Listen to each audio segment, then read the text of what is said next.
الحمد للہ رب العالمین والصلاة والسلام علی سید الرسل وخاتم النبیین وعلی آلہ واصحابہ واتباعہ اجمعین، اما بعد۔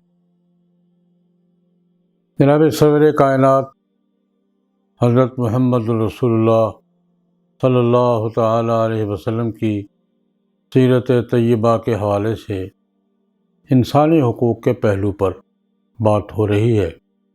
میں نے عرض کیا تھا کہ انسان کو اپنے حق کا شعور اور اس کے حفاظت کا حق یہ جناب نبی کریم صلی اللہ علیہ وسلم نے دیا ہے اور بیان فرمایا ہے۔ اس پر حضرت عبداللہ بن عباس رضی اللہ تعالیٰ عنہما کا ایک واقعہ نقل کیا تھا۔ آج ایک اور صحابی کا ذکر کرتا ہوں۔ عبداللہ بن عمرو بن العاص رضی اللہ تعالیٰ عنہما معروف صحابی ہیں، حدیث رسول کے بڑے راویوں میں سے ہیں، فقہا صحابہ میں شمار ہوتا ہے۔ نبی کریم صلی اللہ علیہ وسلم کے بعد جو صحابہ دینی، فقہی، علمی اعتبار سے لوگوں کا مرجع تھے، ان میں ممتاز بزرگ ہیں عبداللہ بن عمرو بن العاص رضی اللہ تعالیٰ عنہما۔ بخاری شریف کی روایت ہے، مختلف مقامات پہ ہے۔ عبداللہ بن عمرو بن العاص خود راوی ہے، کہتے ہیں میرے والد محترم حضرت عمرو بن العاص رضی اللہ تعالیٰ عنہ نے ایک معزز خاندان میں میری شادی کر دی۔ شادی کے بعد ہم میاں بیوی کو الگ ایک مکان لے کے دے دیا، ٹھیک ہے رہو بھائی۔ کبھی کبھی دوسرے چوتھے دن تشریف لایا کرتے تھے حال احوال پوچھنے کے لیے۔ ایک دن آئے، میں گھر میں نہیں تھا، اہلیہ سے پوچھا کیا حال ہے؟ انہوں نے کہا ٹھیک ہے بابا جان۔ کوئی آپس میں جی ملا، عبداللہ کیسا ہے؟ تو اہلیہ محترمہ نے خاوند کی تعریف کی، لیکن ان الفاظ کے ساتھ، حضرت آپ کا بیٹا بہت نیک آدمی ہے، بہت اچھا آدمی ہے، سارا دن روزے سے رہتا ہے، ساری رات مصلی پہ رہتا ہے، ساری رات قیام کرتا ہے، مسلسل روزہ رکھتا ہے، اور ولم یفتش لنا کنفن، ہمارے لیے اس نے کوئی کونا تلاش نہیں کیا۔ یہ تعریف بھی تھی، لیکن تعریف سے زیادہ شکایت تھی۔ عمرو بن العاص سمجھ گئے کہ بیٹی کیا کہہ رہی ہے، یہ شکایت تھی عبداللہ کی رضی اللہ تعالیٰ عنہ۔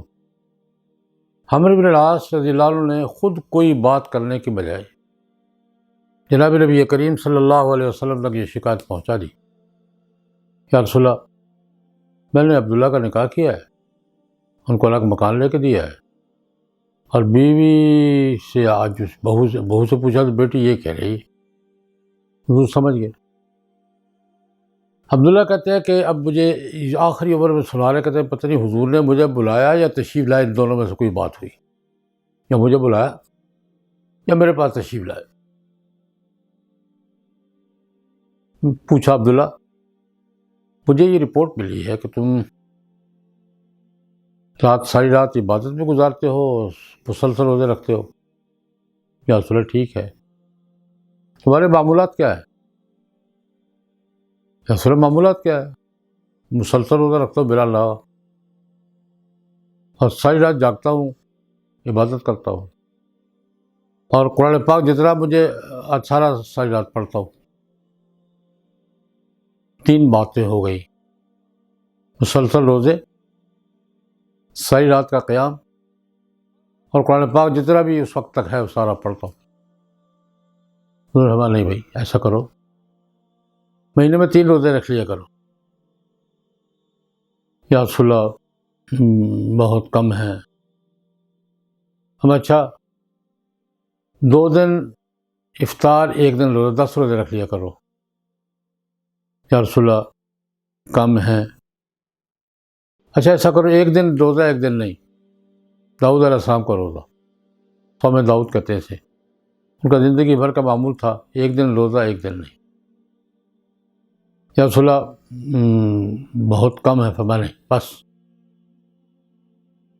داؤد علیہ السلام کے روزے سے بہتر کوئی روزہ نہیں، اب یہاں سٹاپ ہو گئی بات۔ قرآن پاک کتنے دنوں میں پڑھتی ہوں؟ سر روزہ نہیں پڑھتا، پورا ہی پڑھتا ہوں۔ میں مہینے میں پڑھ لیا کرو، یا رسول اللہ تھوڑا ہے، 15 دن میں پڑھ لیا کرو، یا رسول اللہ تھوڑا ہے۔ ایک روایت کو بتا 7 دن پہ، ایک پہ 3 دن پہ، اس سے کم نہیں بھائی، بس۔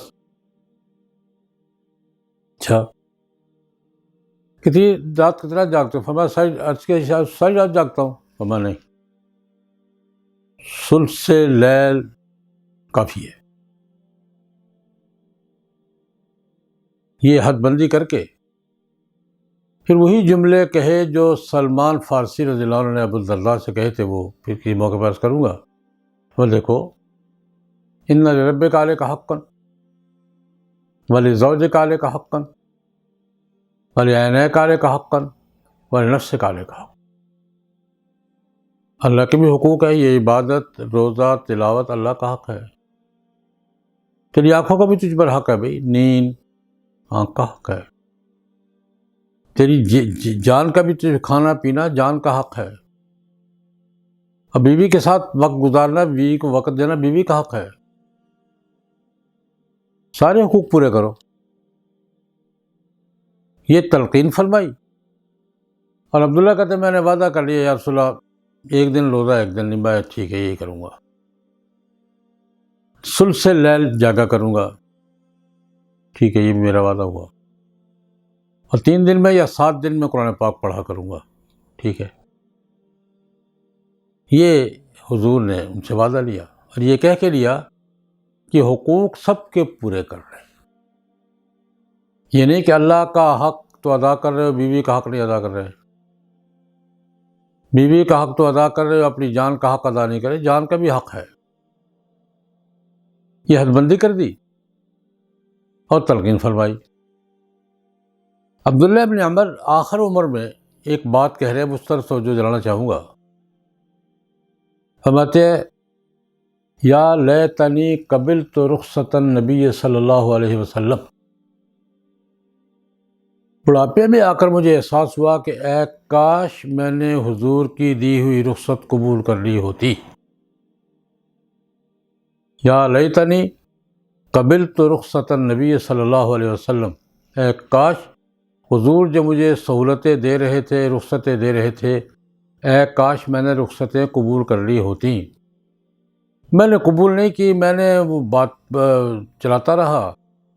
اب جو میری دائرہ بندی تھی، وعدہ حضور سے کر رکھا تھا، کم بھی نہیں کر سکتا تھا، وہ پوری نہیں ہو رہی تھی۔ بڑھاپے میں آ کے احساس ہوا وہ جو میں نے حضور کے ساتھ، اب اس سے کم کرنے کو تو ہمت نہیں پڑ رہی تھی کہ حضور سے کہا ہوا ہے، اور ہو نہیں رہا تھا۔ مجھے بس اوقات سستی ہو جاتی، دوسرے دن قضا کرتا، تو تیسرے دن قضا کرتا، یہ ہوتا۔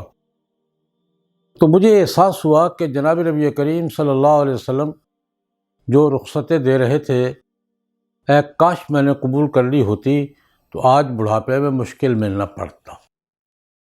یہاں سے میں ایک بات عرض کیا کرتا ہوں، انسان اپنے بارے میں جب بھی خود فیصلہ کرتا ہے، کسی بھی معاملے میں وقتی حالات کے تحت کرتا ہے۔ ایک شخص فیصلہ کرے، ایک خاندان فیصلہ کرے، ایک قوم فیصلہ کرے، یا نسل انسانی فیصلہ کرے، یہ شخصی فیصلہ ہو، گروہی فیصلہ ہو یا اجتماعی فیصلہ ہو، انسان جب بھی اپنے بارے میں فیصلہ کرے گا وقتی حالات کے تحت کرے گا۔ اور شریعت چونکہ اللہ کی طرف سے ہے، شریعت جب بھی فیصلہ کرے گی انسان کے تمام حالات کو سامنے رکھ کر کرے گی۔ صحیح فیصلہ وہی ہے جو شریعت کرتی ہے۔ انسان کے بارے میں احکام، قوانین، ضابطے، آداب وہی بہتر ہیں، وہی صحیح ہیں جو شریعت نے طے کیے ہیں، کیونکہ طے کرنے والا اللہ ہے، سارے حالات کو جانتا ہے، اتار چڑھاؤ کو جانتا ہے، اس کو پتہ ہے کہ ماضی کیا تھا، حال کیا ہے، مستقبل کیا ہے۔ اس لیے انسانوں کے اپنے فیصلوں کے اللہ کے فیصلے کہیں زیادہ بہتر ہیں۔ انسانوں کے فیصلے گمان پر ہوتے ہیں، وقتی حالات پہ ہوتے ہیں، خیال پر ہوتے ہیں۔ اللہ کے فیصلوں کی بنیاد علم پر ہوتی ہے۔ اللہ سے زیادہ علم کس کا ہے؟ اسی کو قرآن پاک نے ایک جملے میں فرمایا، ان یتبعون الا الظن وما تهوى الانفس ولقد جاءهم من ربهم الهدى۔ انسان جب بھی اپنے بارے میں فیصلہ کریں گے یا گمان کے تحت کریں گے یا خواہش کے تحت کریں گے، ہدایت اور یقین ہمیشہ اللہ کی طرف سے آتا ہے۔ اللہ رب العزت ہمیں عمل کی توفیق عطا فرمائے۔ اللہم صلی علی سیدنا محمد النبی الامی وآلہ وصحبہ وبارک وسلم۔